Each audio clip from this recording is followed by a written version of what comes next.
Ladies and gentlemen, welcome back to the analysis of YOLENO TV. I hope you're well from wherever you watch this channel. Now, in a story that has been trending regarding the former CS who served under Uhuru Kenyatta's government and who also served under Mwai Kibaki's government, of course, one who used to support Raila Amolo Odinga back then. I'm talking about former tourism CS Najib Balala.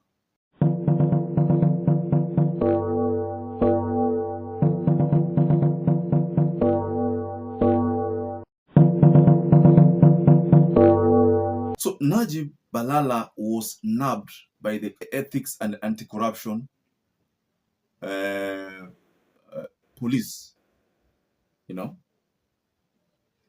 and it's alleged that Balala was facing certain corruption allegations regarding 8.5 billion that was channeled to set up a coast branch of Kenya Utalii College.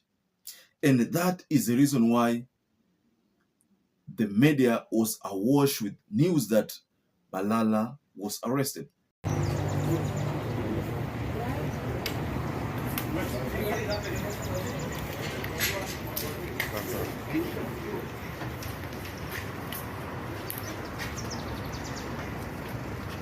Before we get deeper into this story, ladies and gentlemen, I'd like to again welcome you to this channel and request anybody who has not subscribed, please to support this channel by simply subscribing. And that is the only request I have for you. And also don't forget to like our video. To those who supported us, I want to admit that I'm forever grateful for that support, because without that support, this channel cannot grow. So let's head over to this story regarding Najib Balala. So EACC said this: the arrest of Najib Balala follows investigations by the Commission into the irregular payment of 8.5 billion from the Tourism Fund, of which 4 billion was paid to Baseline Architects Limited for consultancy services for the proposed Ronald Ngala Utalii College in Vipingo, Kilifi County.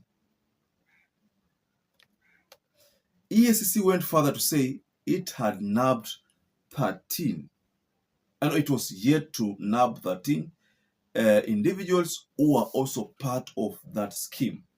So it is alleged that 2 weeks ago, EACC submitted a report on its investigations to the Office of the Director of Public Prosecutions, and a total of 16 people were to be charged over the matter.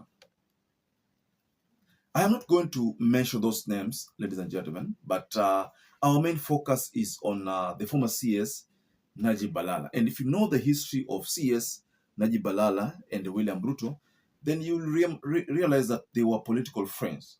Back then, when Raila was with Najib Balala, I'm talking about 2006, 2003 to 2006 there. That is the time the political friendship between Raila and Najib Balala blossomed. It was high. But also that is the time William Ruto was still part of KANU, being the Secretary General.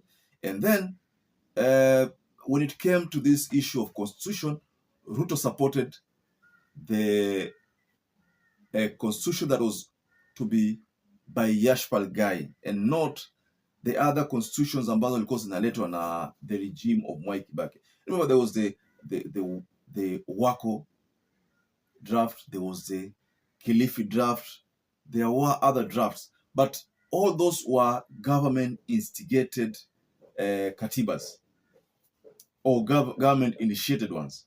So Raila did not support that. But that's when you realize that Ruto found himself supporting Raila, Uhuru was supporting Raila, Balala supporting Raila, and there are so many other politicians who are supporting Raila, including Kalonzo Musyoka back then. So in 2006 there, towards the end, I think, or 2007 early, there was the formation of Pentagon that Mudavadi was part of, Balala was part of, Gil was part of, Nyaga was part of, Raila was part of, and have I left out anyone? Maybe not. But the Pentagon, in that Pentagon, Ruto was there and Balala was there. So that means these were political friends. So in 2013, Ruto successfully convinced Najib Balala to support the faction of TNA and URP, which he did. So he didn't support Raila Amolo Odinga there. And I think you understand what happened thereafter. That's how he found himself probably supporting the faction of TNA and URP. And Balala had his party known as Farasi.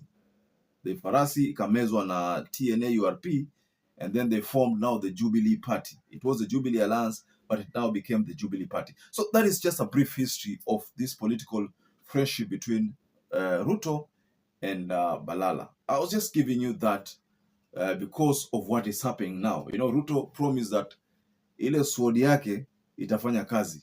So, because I was reading the comments regarding this arrest of Balala, then someone said that ama ni ile sword ni inafanya kazi, ama hii are they targeting Uhuru, ama anajaribu kutarget the friends to show the friends that I am more superior. I mean, these are just comments from people commenting about the event.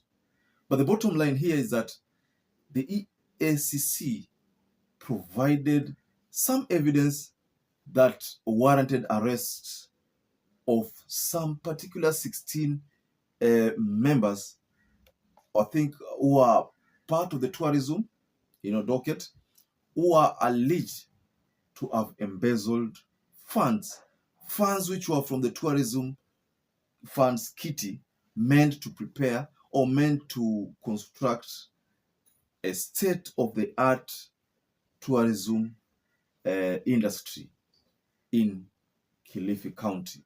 So that is it, ladies and gentlemen. And it's also alleged that the project was initially handled by Utalii College before it was handed over to the Ministry of Tourism. And according to the government, the main reason of building the state-of-the-art complex was to have additional facilities to relieve pressure on the Nairobi-based Utalii College. And it included, from what I've gathered, modern kitchens, sports facilities, and conference rooms. So, what do you make of this alleged arrest? Despite the fact that the issue is about the 8.5 billion, but most of the details are still scanty. So, ladies and gentlemen, just go below the comment section and tell us what you think about this developing story on Najib Balala. Are you thinking that probably, would you say that this is someone else is being targeted? Or this is just a legitimate case that is being handled? Someone said that unaacha mwizi, unashika, we don't know about that. But EACC is a very competent body that kama waliweka hiyo kesi ukasema kwamba kuna kesi ya kujibiwa, then kuna kesi ya kujibiwa. We cannot talk about this case any further because I believe iko kotini saizi. So I just want to rest my case there. But just go below the comment section and tell us what you think about the whole drama. And those people who have not subscribed to our channel, I'd like to kindly request you to subscribe to this channel and give this video a like. And if you have subscribed before, I want to tell you here that I'm forever grateful for that subscription, because without that subscription, this channel cannot grow. So until we catch up again, stay safe and stay blessed.